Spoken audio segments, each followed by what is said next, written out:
It began on the edge of a lake, a restless sea, and a restless man. The sun had barely crowned the hills of Galilee. Mist curled like smoke over the waters.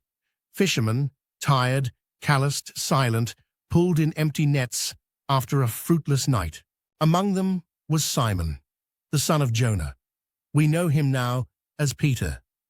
But that morning, he was just a man with no catch, no hope, and no idea his life was about to change forever. A man stepped onto the shore. Not a fisherman, not a soldier. A carpenter from Nazareth. His name was Jesus. He stepped into Peter's boat, and suddenly, so gently it felt like destiny itself, the world shifted. "Put out into the deep," he said, "and let down your nets for a catch." Peter hesitated. Who was this man to speak of the sea? But something in Jesus' voice stilled the doubts. Peter obeyed.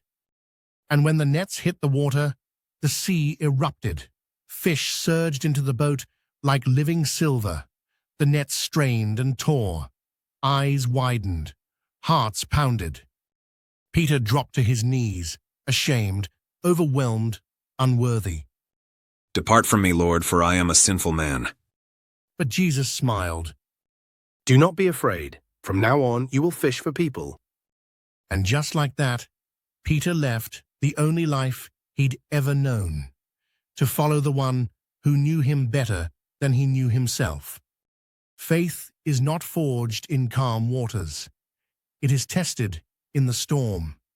One night, the sky blackened, the wind howled, waves rose like giants. The disciples rowed against death itself. Then, in the chaos, a figure, walking on water, silent, steady. Terror gripped them. "It is I. Do not be afraid." "Lord, if it's really you, tell me to come." "Come." And Peter, bold, reckless Peter, stepped out of the boat. For a moment, he walked on water. But the wind screamed louder. The waves reached higher. Fear cracked the surface of his faith.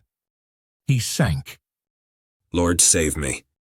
Jesus reached down, caught his hand. "O you of little faith, why did you doubt?" The storm calmed. The sea lay flat. And Peter, drenched and trembling, realized what the world was still blind to. This man was no ordinary prophet. This was the Son of God. Even the strongest break.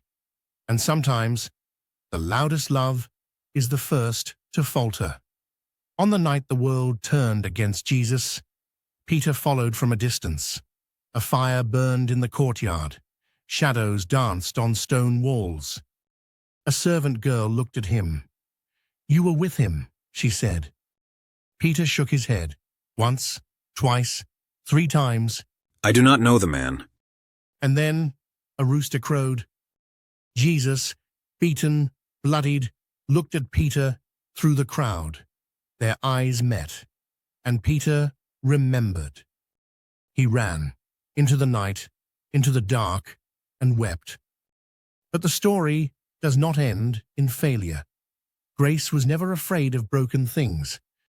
After the resurrection, Peter went back to what he knew, the sea, as if trying to undo everything. Then, at dawn, a voice from the shore. "Have you caught anything?" They hadn't, until he told them where to cast, and the nets were filled once more. Peter's heart knew before his eyes did.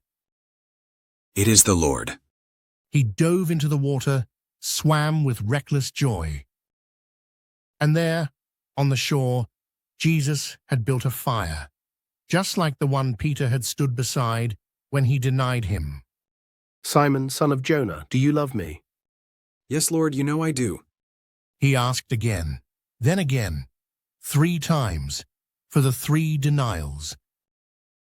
And each time, Jesus answered with a call. "Feed my sheep."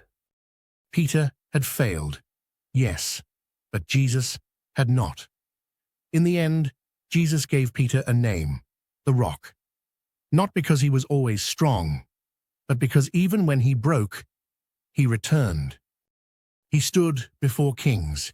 He was beaten, imprisoned, crucified, upside down, never again denying the one who had called him. His life was not perfect, but it was redeemed, and that perhaps is the truest miracle of all.